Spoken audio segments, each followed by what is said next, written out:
महामहिम राज्यपाल महोदय, बिहार विधानमंडल के दोनों सदनों के माननीय सदस्यगण यहाँ एकत्रित है अथवा आपसे अनुरोध है कि अभिभाषण देने की कृपा की जाए।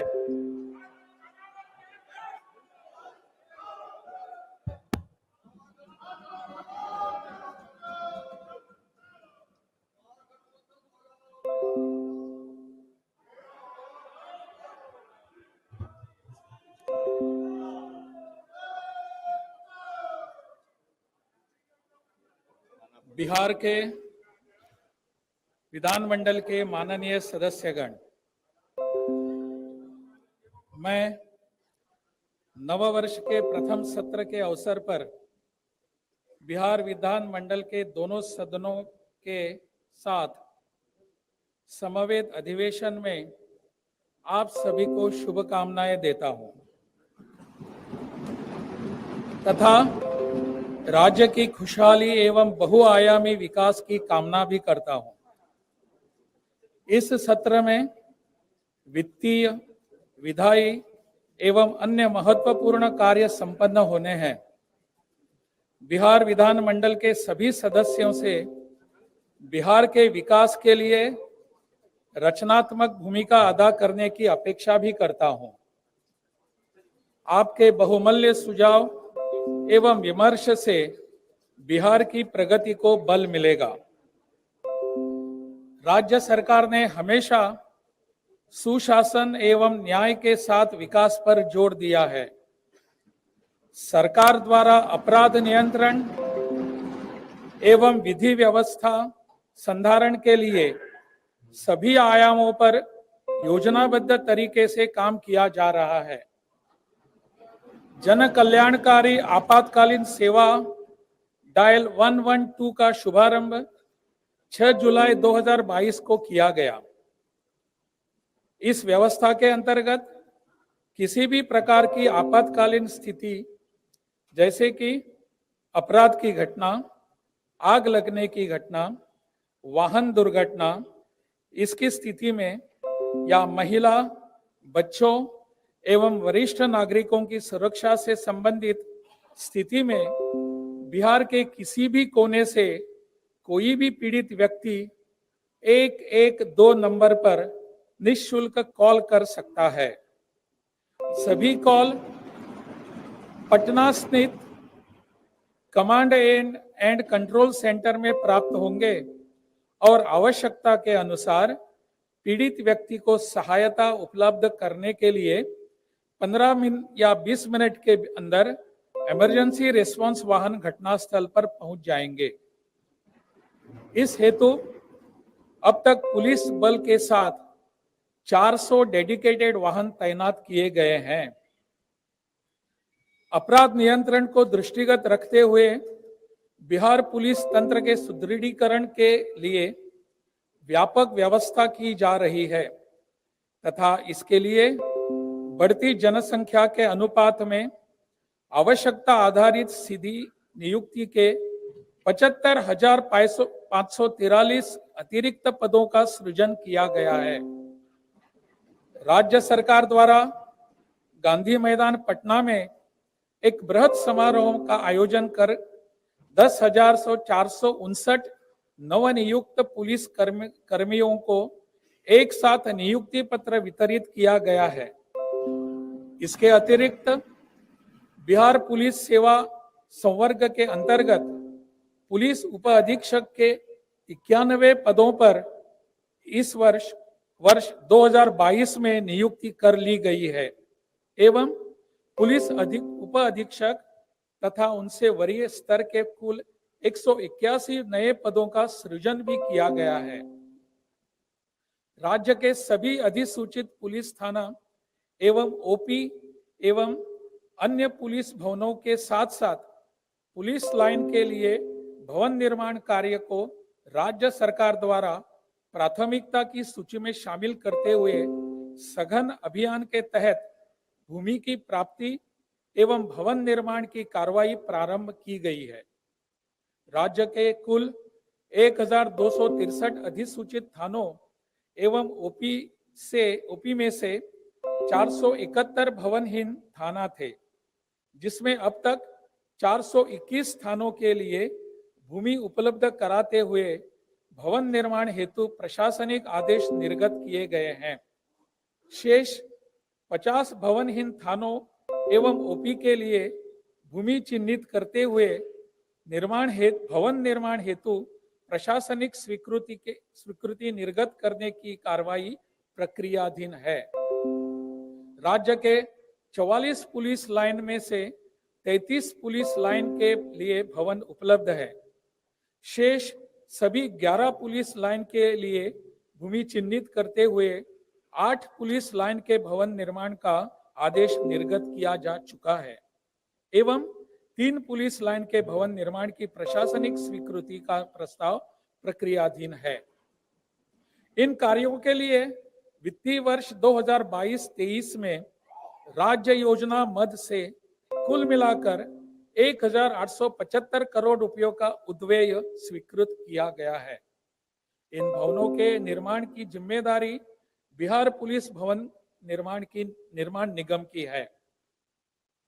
पुलिस अनुसंधान को तकनीकी रूप से अधिक सक्षम बनाने हेतु राज्य सरकार ने सभी 12 प्रक्षेत्रों में विधि विज्ञान प्रयोगशाला स्थापित करने का निर्णय लिया है। वर्तमान में पटना, मुजफ्फरपुर एवं भागलपुर में विधि विज्ञान प्रयोगशाला कार्यरत हैं। इसलिए बचे हुए 9 पुलिस प्रक्षेत्रों में क्षेत्रीय विधि विज्ञान प्रयोगशाला के लिए भवन निर्माण हेतु 86 करोड़ 51 लाख रुपए की प्रशासनिक स्वीकृति दी गई है।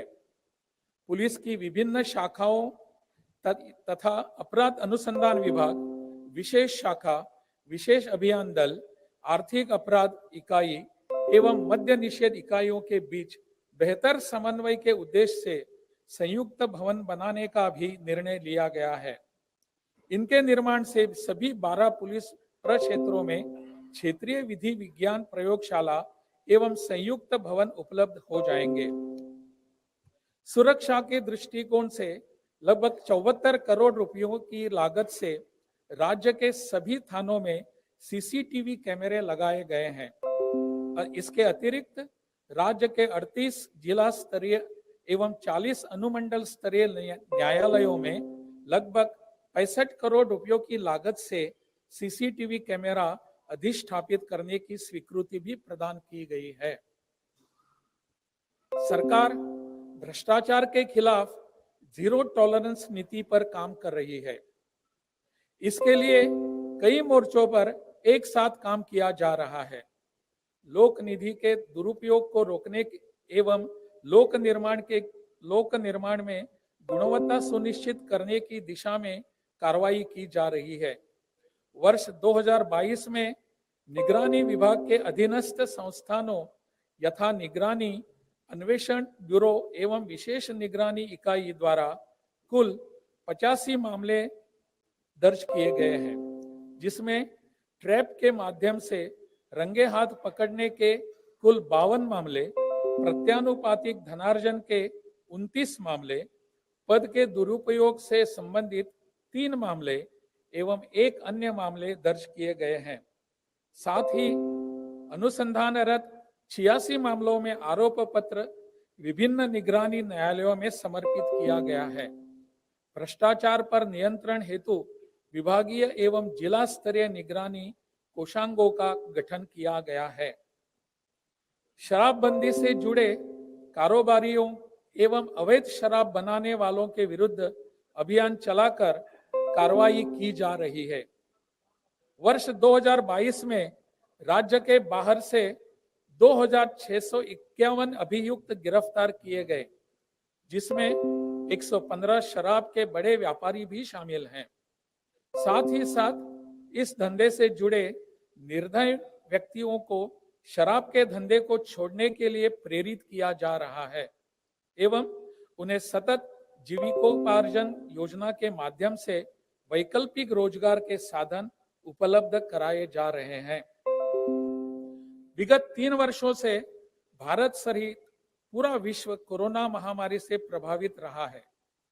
इस संकट की घड़ी में राज्य सरकार लोगों के साथ रही और उन्हें हर संभव सहायता पहुंचाई गई। अस्पतालों में बेड, एम्बुलेंस, उपकरणों, दवाइयों एवं ऑक्सीजन की पर्याप्त व्यवस्था की गई। वर्तमान में राज्य राज्य में कोरोना का मात्र एक सक्रिय केस है। बिहार में कोविड की जांच लगातार जारी है। बिहार में 10 लाख जनसंख्या पर 8,41,724 जांच की गई है, जबकि राष्ट्रीय औसत 6,65,283 है। इन सबका ही परिणाम है कि कोरोना का प्रभावी नियंत्रण हो सका है। राज्य में लगातार टीकाकरण किया जा रहा है। अब तक प्रथम, द्वितीय एवं प्रिकॉशन डोज मिलाकर लगभग 15,72,00,000 टीके दिए जा चुके हैं। बिहार अकेला राज्य है जहां कोरोना मृतक के आश्रितों को शुरू से ही 4 लाख रुपए अनुदान तथा केंद्र सरकार के निर्णय के उपरांत 50,000 रुपयों की अतिरिक्त मदद भी दी जा रही है। अब तक कुल 13,106 मृतकों के आश्रितों को भुगतान हो चुका है। सरकार द्वारा पिछले कार्यकाल में बिहार के विकास के लिए 7 निश्चय के तहत कार्यक्रम लागू किए गए। इसके तहत हर घर तक बिजली पहुंचा दी गई, हर घर तक नल का जल एवं हर घर तक पक्की गली नालियों के काम ज्यादातर पूरा हो चुके हैं। कुछ क्षेत्रों में जो भी काम बचे हैं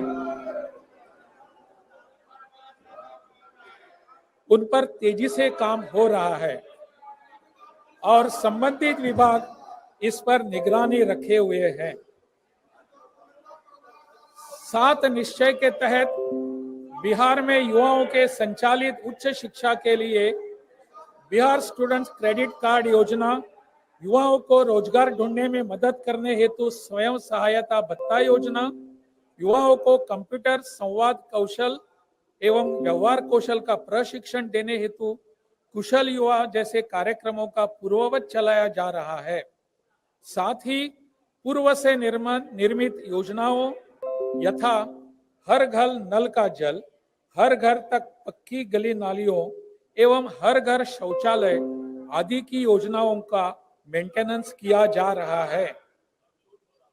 न्याय के साथ विकास के सिद्धांत के प्रति अपनी प्रतिबद्धता कायम रखते हुए 7 निश्चय 2 कार्यक्रम को पूरे राज्य में लागू किया जा रहा है। राज्य के प्रत्येक औद्योगिक प्रशिक्षण संस्थान एवं पॉलिटेक्निक संस्थान में गुणवत्ता बढ़ाने हेतु सेंटर ऑफ एक्सेलेंस बनाने के लिए 60 औद्योगिक प्रशिक्षण संस्थान एवं 44 राजकीय पॉलिटेक्निक संस्थानों का चयन किया गया है।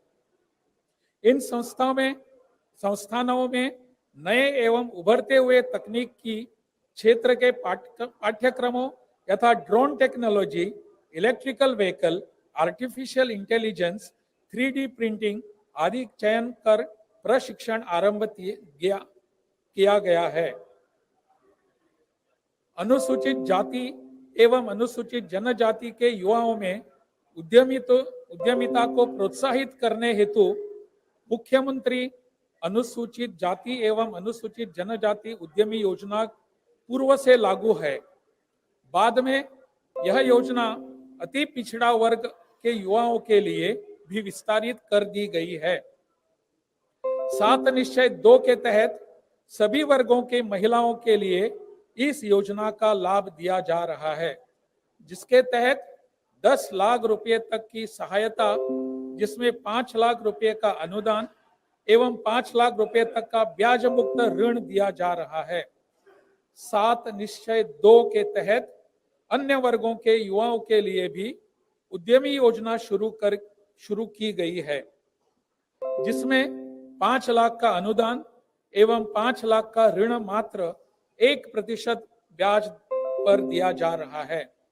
अब सभी वर्गों के युवतियों को इन उद्यमी योजनाओं का लाभ मिल रहा है। हर खेत तक सिंचाई का पानी पहुंचाने की दिशा में अधिकांश गांवों एवं टोलों में बैठक कर समेकित रूप से कुल 29,952 योजनाओं का चयन किया गया है, जिसकी अनुमानित लागत 6,504 करोड़ रुपए है। सभी गांवों में सोलर स्ट्रीट लाइट के अधिष्ठापन हेतु अब तक कुल 1,09,105 ग्रामीण वार्डों में सर्वेक्षण पूर्ण कर 14,24,577 पोल चिन्हित किए गए हैं, जिन पर तेजी से सोलर स्ट्रीट लाइट लगाई जा रही है। राज्य की सभी पंचायतों में ठोस एवं तरल अपशिष्ट प्रबंधन योजना का क्रियान्वयन चरणवार किया जाएगा। प्रथम चरण में 2022-23 तक 2,235 पंचायतों के 30,933 वार्डों में कार्य प्रारंभ किया गया है। लोगों के स्वास्थ्य सुविधाओं की बेहतर उपलब्धता प्रदान किए जाने के क्रम में टेलीमेडिसिन स्टूडियो यानी ई संजीवनी प्रारंभ किया गया है। राज्य के 8,517 स्वास्थ्य उपकेंद्रों से टेलीमेडिसिन की सेवा प्रदान की जा रही है, जिनके द्वारा अब तक 25 लाख से अधिक लोगों को परामर्श दिया गया है। बाल हृदय योजना अंतर्गत कुल 1,665 बाल हृदय रोगियों की जांच की गई है, जिनमें हृदय रोग से ग्रसित 835 बच्चों में से 562 बच्चों को अहमदाबाद के सत्य साई अस्पताल में सफलतापूर्वक उपचार किया गया है।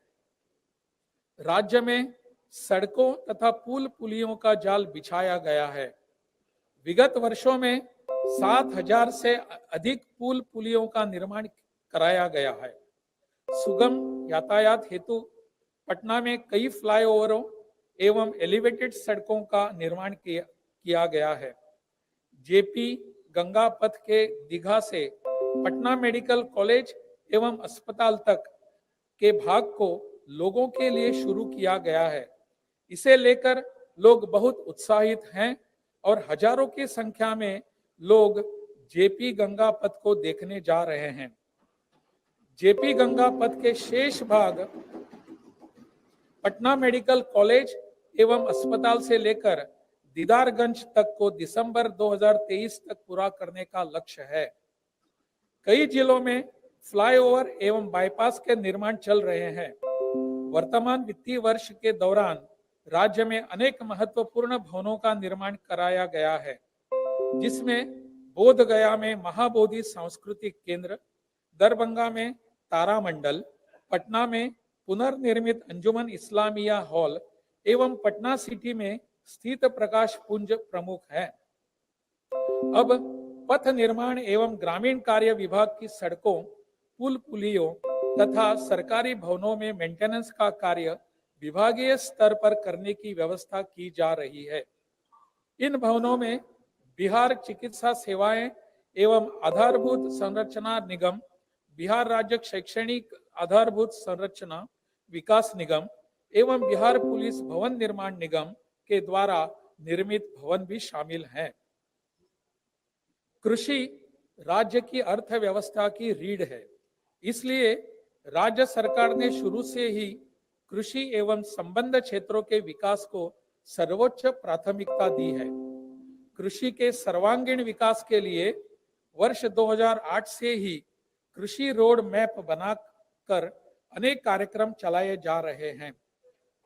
इन कार्यक्रमों के क्रियान्वयन से धान, गेहूं, मक्का, सब्जी एवं फल के उत्पादन तथा उत्पादकता में पहले के मुकाबले गुणात्मक वृद्धि हुई है, जिससे किसानों की आय बढ़ी है। साथ ही दूध, अंडा, मांस एवं मछली के उत्पादन में भी उल्लेखनीय प्रगति हुई है। पहले राज्य में मछली का उत्पादन 2,88,000 मीट्रिक टन था, जो अब बढ़कर 7,62,000 मीट्रिक टन हो गया है।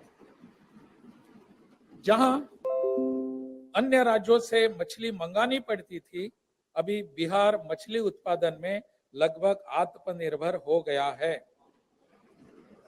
वर्तमान में तीसरा कृषि रोड मैप क्रियान्वयन जारी है। इसे मार्च 2023 तक विस्तारित किया गया है। राज्य सरकार द्वारा चतुर्थ कृषि रोड मैप के सूत्रण का कार्य किया जा रहा है। इसी कृषि रोड मैप को तैयार करने में कई स्तरों की बैठकें हो चुकी है। हर कृषि रोड मैप की भांति चतुर्थ कृषि रोड मैप के लिए राज्य के किसानों से सुझाव भी लिए गए। इसके लिए पटना के बापू सभागार में किसान समागम का आयोजन किया गया, जिसमें लगभग 5000 किसानों ने भाग लिया। अगले वित्तीय वर्ष में चतुर्थ कृषि रोड मैप का क्रियान्वयन शुरू किया जाना है। राज्य सरकार जैविक खेती को बढ़ावा दे रही है। जैविक खेती के लिए कृषि इनपुट सहायता के साथ साथ इसके प्रमाणीकरण के लिए बिहार राज्य बीज एवं जैविक प्रमाणीकरण एजेंसी का गठन किया गया है, जिसके द्वारा किसानों को निःशुल्क जैविक प्रमाणीकरण की सुविधा दी जा रही है। चतुर्थ कृषि रोड मैप में जैविक खेती को बढ़ावा देने के लिए व्यापक योजना बनाई जा रही है। मौसम परिवर्तन को देखते हुए 2019 से राज्य के सभी जिलों में जलवायु के अनुकूल कृषि कार्यक्रम शुरू किया गया है।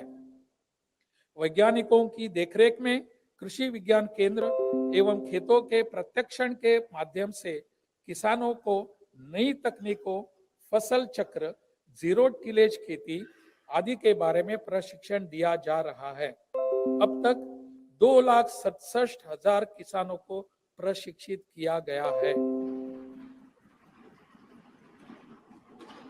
राज्य सरकार ने शिक्षा एवं स्वास्थ्य पर शुरू से ही विशेष ध्यान दिया है।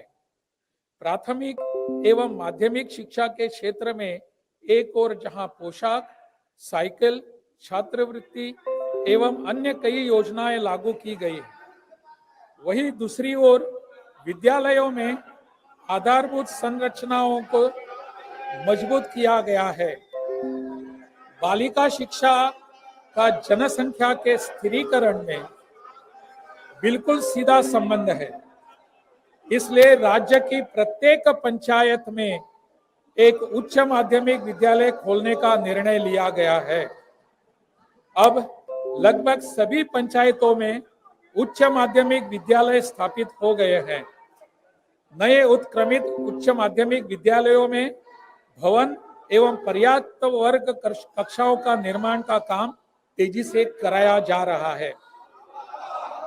साथ ही में योग्य शिक्षकों की नियुक्ति तेजी से करने का लक्ष्य भी है। राज्य में बुनियादी स्वास्थ्य सेवाओं में व्यापक सुधार हुआ है। राज्य के सभी सरकारी अस्पतालों में आवश्यक दवाई, उपकरण एवं जांच की सुविधाएं उपलब्ध है। बड़े पैमाने पर आधारभूत संरचनाओं का विकास किया गया है एवं कुशल मानव संसाधन उपलब्ध कराए गए हैं। इस वर्ष भोजपुर जिले के कोइलवर में बिहार मानसिक स्वास्थ्य एवं संबंध विज्ञान संस्थान का तथा नालंदा में राजकीय दंत चिकित्सा महाविद्यालय एवं अस्पताल की स्थापना की गई है। राज्य सरकार ने शुरू से ही वंचित वर्गों को के लिए काम किया है। सरकार की रणनीति उन सभी नागरिकों को सशक्त बनाने की रही है जो तुलनात्मक रूप से वंचित है और हाशिए पर है। राज्य सरकार द्वारा अनुसूचित जाति, अनुसूचित जनजाति विकास पर बल देते हुए अनुसूचित जनजाति, अति पिछड़े एवं पिछड़े वर्गों, अल्पसंख्यकों, महिलाओं की शिक्षा, कौशल एवं आर्थिक विकास पर बल देते हुए अनेक कल्याणकारी कार्यक्रम चलाए जा रहे हैं। इन्हें मुख्य धारा में जोड़ने के लिए विशेष योजनाएं चलाई गई है। अनुसूचित जाति एवं अनुसूचित जनजाति तथा अति पिछड़ा वर्ग सिविल सेवा प्रोत्साहन योजना लागू की गई है, जिसके तहत बिहार लोक सेवा आयोग तथा संघ लोक सेवा आयोग की प्रारंभिक शिक्षा परीक्षा पास करने वाले अनुसूचित जाति अनुसूचित जनजाति तथा अत्यंत पिछड़ा वर्ग के सभी अभ्यर्थियों को मुख्य परीक्षा की तैयारी हेतु क्रमशः 50,000 रुपये एवं 1,00,000 रुपये प्रोत्साहन राशि दी जाती है। अब तक इस योजना के तहत बिहार लोक सेवा आयोग के लिए 8,912 तथा संघ लोक सेवा आयोग के लिए 265 छात्र एवं छात्राओं ने लाभ लिया है।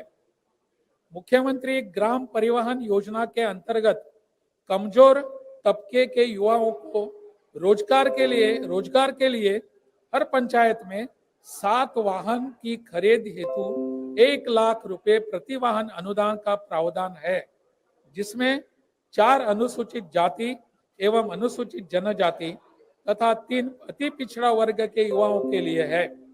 इस योजना के तहत इन वर्गों के 42,769 युवाओं ने रोजगार हेतु लाभ लिया है। अल्पसंख्यकों के लिए विद्यार्थी प्रोत्साहन, छात्रवृत्ति, मुफ्त कोचिंग, महिला परित्यक्ता सहायता आदि योजनाओं का सफल संचालन किया जा रहा है। मदरसा सुदृढ़ीकरण योजना एवं अल्पसंख्यक आवासीय विद्यालय योजना भी संचालित है। बिहार राज्य वक्फ विकास योजना के तहत सुन्नी एवं शिया वक्फ बोर्ड की जमीनों पर बहुउद्देशीय भवनों के निर्माण कराए जा रहे हैं। राज्य सरकार महिला सशक्तिकरण नीति पर काम कर रही है। महिला सशक्तिकरण हेतु सर्वप्रथम पंचायती राज संस्थाओं एवं नगर निकायों को निर्वाचन तथा प्राथमिक शिक्षकों की नियुक्ति में महिलाओं को 50% आरक्षण दिया गया। इसके अतिरिक्त महिला पुलिस थानों की स्थापना, महिला बटालियन का गठन तथा पुलिस सब इंस्पेक्टर एवं कांस्टेबल की नियुक्ति में महिलाओं को 35% आरक्षण दिया गया। राज्य के सभी सरकारी नौकरियों में महिलाओं के लिए 35% आरक्षण की व्यवस्था लागू की गई है। पहले बिहार में स्वयं सहायता समूह काफी कम हुआ करते थे। सरकार ने विश्व बैंक से कर्ज लेकर राज्य में स्वयं सहायता समूह गठन के लिए परियोजना शुरू की, जिसका नामकरण जीविका किया। जीविका के अंतर्गत अब तक 10,45,000 स्वयं सहायता समूहों का गठन किया गया है, जिसमें 1,30,00,000 से अधिक जीविका दीदियां जुड़ चुकी हैं। जीविका दीदियां द्वारा कृषि, पशुपालन, मुर्गी पालन, बकरी पालन, मछली पालन तथा अन्य स्वरोजगार किया जा रहा है, जिसमें 519 पौधशाला संचालन एवं 477 कस्टम हायरिंग केंद्रों का संचालन भी शामिल है। सरकार द्वारा हाल ही में जीविका दीदियों को मछली पालन हेतु 264 तालाबों का आवंटन किया गया है। दीदी की रसोई के माध्यम से 62 अस्पतालों एवं 14 अनुसूचित जाति एवं जनजाति आवासीय विद्यालयों में गुणवत्तापूर्ण भोजन उपलब्ध कराया जा रहा है। इन सब के माध्यम से दीदियों को रोजगार, आमदनी का जरिया एवं बचत को बढ़ावा मिल रहा है, जिससे वे अच्छे से अपने परिवार का जीवन यापन कर पा रही हैं। इससे अब महिलाओं में जागृति आ रही है और ये स्वावलंबी बन रही है। सरकार जीविका दीदियों के विकास एवं उत्थान के लिए कटिबद्ध है। सरकार ने निर्णय लिया है कि सभी सदर अनुमंडलीय अस्पताल एवं चिकित्सा महाविद्यालयों, अस्पतालों में मरीजों के लिए वस्त्रों की आपूर्ति, वस्त्रों की धुलाई, अस्पताल भवनों एवं परिसर की साफ सफाई आदि कार्य जीविका के माध्यम से कराया जाएगा। गया मोक्ष की भूमि है और हर वर्ष पितृपक्ष मेले का आयोजन किया जाता है, जिसमें लाखों लोग अपने पूर्वजों को पिंडदान करने के लिए यहाँ आते हैं। फल्गु नदी में लोगों के स्नान, तर्पण एवं पिंडदान हेतु साल भर पानी नहीं रहता, इसलिए सरकार द्वारा विष्णुपद मंदिर के पास फल्गु नदी में रबर डैम बनाया गया है। इस रबर डैम का नामकरण गयाजी डैम किया गया है। इस वर्ष पितृपक्ष मेले में लाखों लोगों ने इसका उपयोग किया है। श्रद्धालु पिंडदान के दौरान सीता कुंड भी जाते हैं, इसलिए उन्हें विष्णुपद मंदिर से सीता कुंड जाने के लिए फल्गु नदी के ऊपर मां सीता सेतु का निर्माण कराया गया है। राज्य सरकार पर्यावरण संरक्षण के प्रति पूरी तरह सजग है। वर्ष 2019 में शुरू किए गए जल जीवन हरियाली अभियान के सभी अवयवों पर मिशन मोड में काम हो रहा है। तालाब, पोखर, आहर पईन एवं कुओं के अतिक्रमण मुक्त कराकर उनका जीर्णोद्धार कराया जा रहा है। सरकार ने निर्णय लिया है कि जल संसाधन संरचनाओं को अतिक्रमण मुक्त करते समय गरीब एवं गृह विहीन विस्थापित लोगों को रहने की वैकल्पिक व्यवस्था की जाएगी। जल जीवन हरियाली विस्थाप अभियान के अंतर्गत गंगा जल आपूर्ति योजना के तहत पेय जल के संकट वाले शहरों गया, बोध गया, राजगीर एवं नवादा में पेय जल उपलब्ध कराने हेतु योजना क्रियान्वित की जा रही है, जिसकी कुल लागत लगभग 4,175 करोड़ रुपए है। इसके तहत 135 लीटर प्रतिदिन व्यक्ति की दर से गंगा जल की आपूर्ति का प्रावधान है। गया, बोध गया एवं राजगीर में पेयजल उपलब्ध करा दिया गया है और नवादा शहर में पेयजल इसी वर्ष उपलब्ध करा दिया जाएगा। खेलों के क्षेत्र में प्रगति के उद्देश्य से राज्य सरकार द्वारा योजनाबद्ध ढंग से कार्रवाई की जा रही है। राज्य सरकार का उद्देश्य है कि कम उम्र के प्रतिभावान खिलाड़ियों की पहचान कर उन्हें सही प्रशिक्षण के माध्यम से राष्ट्रीय एवं अंतर्राष्ट्रीय स्तर की प्रतियोगिताओं में बेहतर प्रदर्शन के लिए प्रेरित किया जाए। इसके परिणाम भी आने शुरू हो गए हैं। बिहार सरकार के निरंतर प्रयासों से विभिन्न अंतर्राष्ट्रीय एवं राष्ट्रीय प्रतियोगिताओं में यहाँ के खिलाड़ियों द्वारा पदक प्राप्त किया जा रहा है। बिहार सरकार द्वारा राष्ट्रीय खेल दिवस 29 अगस्त 2022 के अवसर पर खिलाड़ियों की पुरस्कार राशि को दोगुना करते हुए 6.5 करोड़ रुपए से अधिक राशि पुरस्कार के रूप में प्रदान की गई है। विद्यालय स्तर पर आयोजित राज्य स्तरीय खेल प्रतियोगिताओं के विभिन्न खेल विधाओं के 2200 खिलाड़ियों यानी पदक विजेताओं को प्रथम बार इस योजना के अंतर्गत कुल 1 करोड़ रुपए नगद राशि पुरस्कार रूप में दी गई। विश्व के सबसे बड़े खेल प्रतिभा खोज निगजाम 2023 यानी राष्ट्रीय अंतर जिला जूनियर एथलेटिक्स मीट का आयोजन अत्यंत सफलतापूर्वक किया गया, जिसमें देश के लगभग 600 जिलों से 6000 खिलाड़ियों ने भाग लिया। इसके माध्यम से बिहार के 63 खिलाड़ी राष्ट्रीय कैंप के लिए चुने गए। राज्य सरकार के द्वारा विगत कई वर्षों से उत्कृष्ट खिलाड़ियों को सरकारी नौकरी दी जा रही है। इस व्यवस्था को बेहतर बनाते हुए राज्य सरकार ने निर्णय लिया है कि अंतर्राष्ट्रीय प्रतियोगिताओं में मेडल जीतने वाले खिलाड़ियों को सीधे ही उच्चतर समूह के पदों यथा बिहार प्रशासनिक सेवा, बिहार पुलिस सेवा आदि के पदों पर भी नियुक्त किया जा सकेगा। बिहार से झारखंड अलग होने के बाद राज्य में हरित आवरण मात्र 9% रह गया था। इसके लिए राज्य में हरित आवरण बढ़ाने के लिए पौधारोपण पर लगातार जोर दिया जा रहा है और अब हरित आवरण बढ़कर लगभग 15% हो गया है। राज्य की अधिक आबादी एवं कम क्षेत्रफल होने के बावजूद राज्य सरकार प्रयासरत है कि राज्य में हरित आवरण कम से कम 17% हो।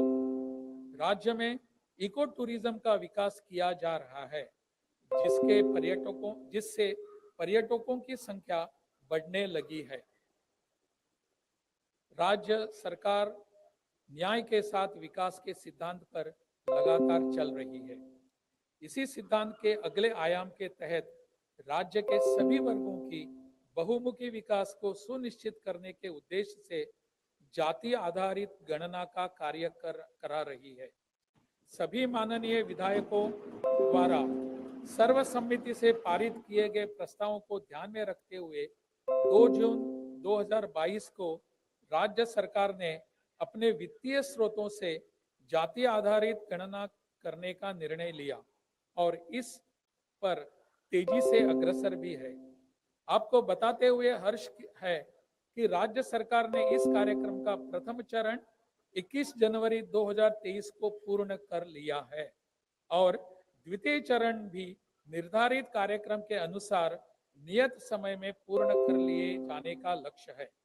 इसी हेतु जाति आधारित गणना पोर्टल एवं जाति आधारित गणना ऐप का निर्माण किया गया है। इस गणना के अधीन राज्य की सीमाओं के अंदर एवं सीमाओं के बाहर रहने वाले सभी बिहार वासियों के जातिगत, आर्थिक, शैक्षणिक एवं प्रवासीय स्थिति का पूर्ण सर्वेक्षण किया जाएगा, जिसके आधार पर बनाए जाने वाली योजनाएं सभी धर्मों एवं जाति वर्गों के बिहार वासियों के लिए विकास के नए आयाम खोलेगा। जाति आधारित गणना के प्रथम चरण में जिस प्रकार से आप माननीय सदस्यगण का एवं बिहार की जनता का सहयोग मिला है, उसके लिए राज्य सरकार धन्यवाद व्यक्त करती है। आशा है कि दूसरे चरण में भी आप सभी का पूर्ण सहयोग प्राप्त होता रहेगा। मेरे द्वारा आपके समक्ष रखी गई सरकार की उपलब्धियों एवं कार्यक्रमों से स्पष्ट है कि सरकार न्याय के साथ विकास के मूल मंत्र को ध्यान में रखते हुए राज्य के सभी क्षेत्रों एवं सभी वर्गों के उत्थान के लिए सतत प्रयत्नशील है। मुझे विश्वास है कि वर्तमान सत्र में वित्तीय एवं विधायी कार्यों के साथ साथ राज्य के सर्वांगीण विकास के मुद्दों पर सार्थक चर्चा होगी, जो राज्य के विकास में सहायक होगा। मुझे भरोसा है कि सभी सदस्य जिम्मेवारी के साथ सत्र के संचालन में अपना महत्वपूर्ण योगदान देंगे। मुझे धैर्य और ध्यानपूर्वक सुनने के लिए आप सभी माननीय सदस्यों का बहुत बहुत धन्यवाद। जय हिंद।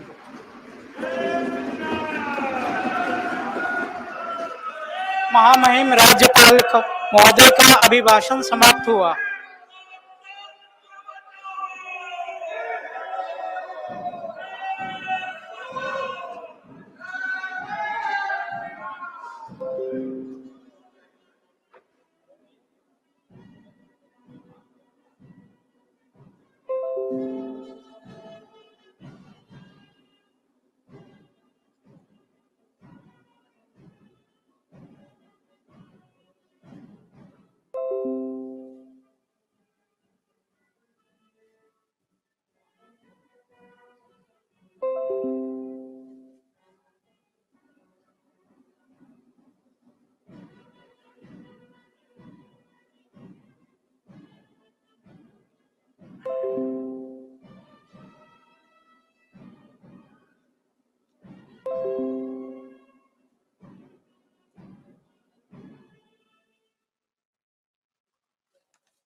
जन कल्याणकारी आपातकालीन सेवा वर्गों के युवाओं के लिए भी उद्यमी योजना शुरू की गई है, जिसमें 5 लाख का अनुदान एवं 5 लाख का ऋण मात्र 1% ब्याज पर दिया जा रहा है।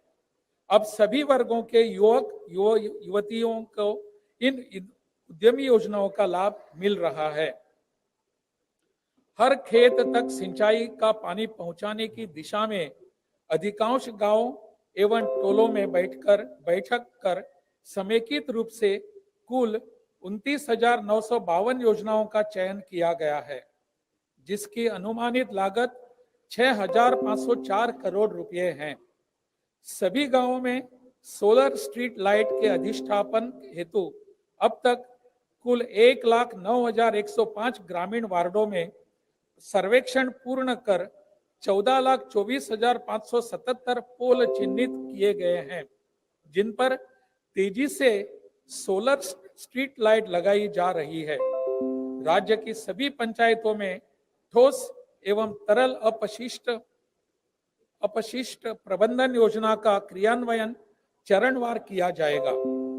प्रथम चरण में 2022-23 तक 2,235 पंचायतों के 30,933 वार्डों में कार्य प्रारंभ किया गया है। लोगों के स्वास्थ्य सुविधाओं की बेहतर उपलब्धता प्रदान किए जाने के क्रम में टेलीमेडिसिन स्टूडियो यानी ई संजीवनी प्रारंभ किया गया है। राज्य के 8,517 स्वास्थ्य उपकेंद्रों से टेलीमेडिसिन की सेवा प्रदान की जा रही है, जिनके द्वारा अब तक 25 लाख से अधिक लोगों को परामर्श दिया गया है।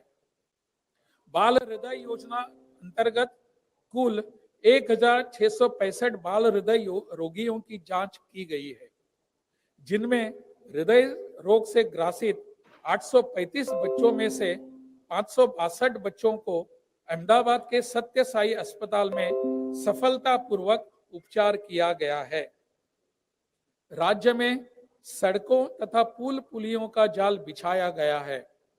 विगत वर्षों में 7,000 से अधिक पुल पुलियों का निर्माण कराया गया है। सुगम यातायात हेतु पटना में कई फ्लाईओवरों एवं एलिवेटेड सड़कों का निर्माण किया गया है। जेपी गंगा पथ के दीघा से पटना मेडिकल कॉलेज एवं अस्पताल तक के भाग को लोगों के लिए शुरू किया गया है। इसे लेकर लोग बहुत उत्साहित हैं और हजारों की संख्या में लोग जेपी गंगा पथ को देखने जा रहे हैं।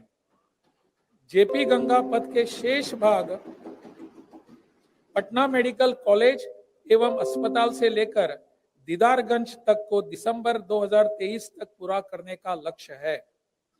कई जिलों में फ्लाईओवर एवं बाईपास के निर्माण चल रहे हैं।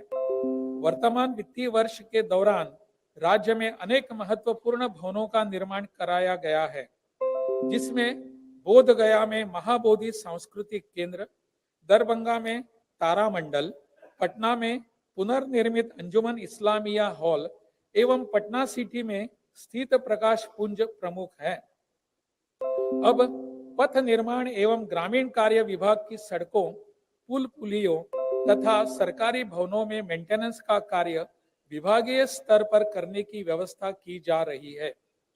इन भवनों में बिहार चिकित्सा सेवाएं एवं आधारभूत संरचना निगम, बिहार राज्य शैक्षणिक आधारभूत संरचना विकास निगम एवं बिहार पुलिस भवन निर्माण निगम के द्वारा निर्मित भवन भी शामिल हैं। कृषि राज्य की अर्थव्यवस्था की रीढ़ है, इसलिए राज्य सरकार ने शुरू से ही कृषि एवं संबद्ध क्षेत्रों के विकास को सर्वोच्च प्राथमिकता दी है। कृषि के सर्वांगीण विकास के लिए वर्ष 2008 से ही कृषि रोड मैप बनाकर अनेक कार्यक्रम चलाए जा रहे हैं। इन कार्यक्रमों के क्रियान्वयन से धान, गेहूं, मक्का, सब्जी एवं फल के उत्पादन तथा उत्पादकता में पहले के मुकाबले गुणात्मक वृद्धि हुई है, जिससे किसानों की आय बढ़ी है।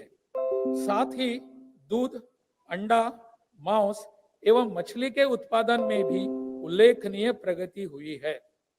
पहले राज्य में मछली का उत्पादन 2,88,000 मीट्रिक टन था, जो अब बढ़कर 7,62,000 मीट्रिक टन हो गया है। जहां अन्य राज्यों से मछली मंगानी पड़ती थी, अभी बिहार मछली उत्पादन में लगभग आत्मनिर्भर हो गया है। वर्तमान में तीसरा कृषि रोड मैप क्रियान्वयन जारी है। इसे मार्च 2023 तक विस्तारित किया गया है। राज्य सरकार द्वारा चतुर्थ कृषि रोड मैप के सूत्रण का कार्य किया जा रहा है। इसी कृषि रोड मैप को तैयार करने में कई स्तरों की बैठकें हो चुकी है। हर कृषि रोड मैप की भांति चतुर्थ कृषि रोड मैप के लिए राज्य के किसानों से सुझाव भी लिए गए। इसके लिए पटना के बापू सभागार में किसान समागम का आयोजन किया गया, जिसमें लगभग 5,000 किसानों ने भाग लिया। अगले वित्तीय वर्ष में चतुर्थ कृषि रोड मैप का क्रियान्वयन शुरू किया जाना है। राज्य सरकार जैविक खेती को बढ़ावा दे रही है। जैविक खेती के लिए कृषि इनपुट सहायता के साथ साथ इसके प्रमाणीकरण के लिए बिहार राज्य बीज एवं जैविक प्रमाणीकरण एजेंसी का गठन किया गया है। जिसके द्वारा किसानों को निःशुल्क जैविक प्रमाणीकरण की सुविधा दी जा रही है। चतुर्थ कृषि रोड मैप में जैविक खेती को बढ़ावा देने के लिए व्यापक योजना बनाई जा रही है। मौसम परिवर्तन को देखते हुए 2019 से राज्य के सभी जिलों में जलवायु के अनुकूल कृषि कार्यक्रम शुरू किया गया है। वैज्ञानिकों की देखरेख में कृषि विज्ञान केंद्र एवं खेतों के प्रशिक्षण के माध्यम से किसानों को नई तकनीकों, फसल चक्र, जीरो टिलेज खेती आदि के बारे में प्रशिक्षण दिया जा रहा है। अब तक 2,67,000 किसानों को प्रशिक्षित किया गया है। राज्य सरकार ने शिक्षा एवं स्वास्थ्य पर शुरू से ही विशेष ध्यान दिया है। प्राथमिक एवं माध्यमिक शिक्षा के क्षेत्र में एक और जहां पोशाक, साइकिल, छात्रवृत्ति एवं अन्य कई योजनाएं लागू की गई है, वहीं दूसरी ओर विद्यालयों में आधारभूत संरचनाओं को मजबूत किया गया है। बालिका शिक्षा का जनसंख्या के स्थिरीकरण में बिल्कुल सीधा संबंध है। इसलिए राज्य की प्रत्येक पंचायत में एक उच्च माध्यमिक विद्यालय खोलने का निर्णय लिया गया है। अब लगभग सभी पंचायतों में उच्च माध्यमिक विद्यालय स्थापित हो गए हैं। नए उत्क्रमित उच्च माध्यमिक विद्यालयों में भवन एवं पर्याप्त वर्ग कक्षाओं का निर्माण का काम तेजी से कराया जा रहा है। साथ ही में योग्य शिक्षकों की नियुक्ति तेजी से करने का लक्ष्य भी है। राज्य में बुनियादी स्वास्थ्य सेवाओं में व्यापक सुधार हुआ है। राज्य के सभी सरकारी अस्पतालों में आवश्यक दवाई, उपकरण एवं जांच की सुविधाएं उपलब्ध है। बड़े पैमाने पर आधारभूत संरचनाओं का विकास किया गया है एवं कुशल मानव संसाधन उपलब्ध कराए गए हैं। इस वर्ष भोजपुर जिले के कोइलवर में बिहार मानसिक स्वास्थ्य एवं संबंध विज्ञान संस्थान का तथा नालंदा में राजकीय दंत चिकित्सा महाविद्यालय एवं अस्पताल की स्थापना की गई है। राज्य सरकार ने शुरू से ही वंचित वर्गों के लिए काम किया है। सरकार की रणनीति उन सभी नागरिकों को सशक्त बनाने की रही है जो तुलनात्मक रूप से वंचित है और हाशिए पर है। राज्य सरकार द्वारा अनुसूचित जाति, अनुसूचित जनजाति विकास पर बल देते हुए अनुसूचित जनजाति, अति पिछड़े एवं पिछड़े वर्गों, अल्पसंख्यकों, महिलाओं की शिक्षा, कौशल एवं आर्थिक विकास पर बल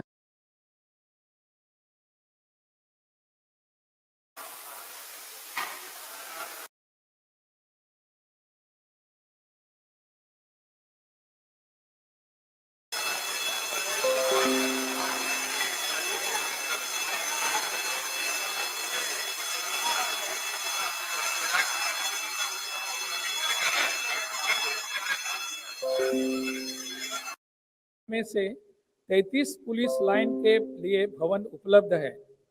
शेष सभी 11 पुलिस लाइन के लिए भूमि चिन्हित करते हुए 8 पुलिस लाइन के भवन निर्माण का आदेश निर्गत किया जा चुका है एवं 3 पुलिस लाइन के भवन निर्माण की प्रशासनिक स्वीकृति का प्रस्ताव प्रक्रियाधीन है। इन कार्यों के लिए वित्तीय वर्ष 2022-23 में राज्य योजना मद से कुल मिलाकर 1,875 करोड़ रुपयों का उद्व्यय स्वीकृत किया गया है। इन भवनों के निर्माण की जिम्मेदारी बिहार पुलिस भवन निर्माण निगम की है। पुलिस अनुसंधान को तकनीकी रूप से अधिक सक्षम बनाने हेतु राज्य सरकार ने सभी 12 प्रक्षेत्रों में विधि विज्ञान प्रयोगशाला स्थापित करने का निर्णय लिया है। वर्तमान में पटना, मुजफ्फरपुर एवं भागलपुर में विधि विज्ञान प्रयोगशाला कार्यरत हैं। इसलिए बचे हुए 9 पुलिस प्रक्षेत्रों में क्षेत्रीय विधि विज्ञान प्रयोगशाला के लिए भवन निर्माण हेतु 86 करोड़ 51 लाख रुपए की प्रशासनिक स्वीकृति दी गई है। पुलिस की विभिन्न शाखाओं तथा अपराध अनुसंधान विभाग, विशेष शाखा, विशेष अभियान दल, आर्थिक अपराध इकाई एवं मद्य निषेध इकाइयों के बीच बेहतर समन्वय के उद्देश्य से संयुक्त भवन बनाने का भी निर्णय लिया गया है। इनके निर्माण से सभी 12 पुलिस प्रक्षेत्रों में क्षेत्रीय विधि विज्ञान प्रयोगशाला एवं संयुक्त भवन उपलब्ध हो जाएंगे। सुरक्षा के दृष्टिकोण से लगभग 74 करोड़ रुपयों की लागत से राज्य के सभी थानों में सीसीटीवी कैमरे लगाए गए हैं और इसके अतिरिक्त राज्य के 38 जिला स्तरीय एवं 40 अनुमंडल स्तरीय न्यायालयों में लगभग 65 करोड़ रुपयों की लागत से सीसीटीवी कैमरा अधिष्ठापित करने की स्वीकृति भी प्रदान की गई है। सरकार भ्रष्टाचार के खिलाफ जीरो टॉलरेंस नीति पर काम कर रही है। इसके लिए कई मोर्चों पर एक साथ काम किया जा रहा है। लोक निधि के दुरुपयोग को रोकने एवं लोक निर्माण में गुणवत्ता सुनिश्चित करने की दिशा में कार्रवाई की जा रही है। वर्ष 2022 में निगरानी विभाग के अधीनस्थ संस्थानों यथा निगरानी, अन्वेषण ब्यूरो एवं विशेष निगरानी इकाई द्वारा कुल 85 मामले दर्ज किए गए हैं, जिसमें ट्रैप के माध्यम से रंगे हाथ पकड़ने के कुल 52 मामले, प्रत्यानुपातिक धनार्जन के 29 मामले, पद के दुरुपयोग से संबंधित 3 मामले एवं एक अन्य मामले दर्ज किए गए हैं। साथ ही अनुसंधानरत 86 मामलों में आरोप पत्र विभिन्न निगरानी न्यायालयों में समर्पित किया गया है। भ्रष्टाचार पर नियंत्रण हेतु विभागीय एवं जिला स्तरीय निगरानी कोषांगों का गठन किया गया है। शराबबंदी से जुड़े कारोबारियों एवं अवैध शराब बनाने वालों के विरुद्ध अभियान चलाकर कार्रवाई की जा रही है। वर्ष 2022 में राज्य के बाहर से 2651 अभियुक्त गिरफ्तार किए गए, जिसमें 115 शराब के बड़े व्यापारी भी शामिल हैं। साथ ही साथ इस धंधे से जुड़े निर्दय व्यक्तियों को शराब के धंधे को छोड़ने के लिए प्रेरित किया जा रहा है एवं उन्हें सतत जीविकोपार्जन योजना के माध्यम से वैकल्पिक रोजगार के साधन उपलब्ध कराए जा रहे हैं। विगत 3 वर्षों से भारत सहित पूरा विश्व कोरोना महामारी से प्रभावित रहा है। इस संकट की घड़ी में राज्य सरकार लोगों के साथ रही और उन्हें हर संभव सहायता पहुंचाई गई। अस्पतालों में बेड, एम्बुलेंस, उपकरणों, दवाइयों एवं ऑक्सीजन की पर्याप्त व्यवस्था की गई। वर्तमान में राज्य में कोरोना का मात्र एक सक्रिय केस है। बिहार में कोविड की जांच लगातार जारी है। बिहार में 10 लाख जनसंख्या पर 8,41,724 जांच की गई है, जबकि राष्ट्रीय औसत 6,65,283 है। इन सबका ही परिणाम है कि कोरोना का प्रभावी नियंत्रण हो सका है। राज्य में लगातार टीकाकरण किया जा रहा है। अब तक प्रथम, द्वितीय एवं प्रिकॉशन डोज मिलाकर लगभग 15 करोड़ 72 लाख टीके दिए जा चुके हैं। बिहार अकेला राज्य है जहां कोरोना मृतक के आश्रितों को शुरू से ही 4 लाख रुपए अनुदान तथा केंद्र सरकार के निर्णय के उपरांत 50,000 रुपये की अतिरिक्त मदद भी दी जा रही है।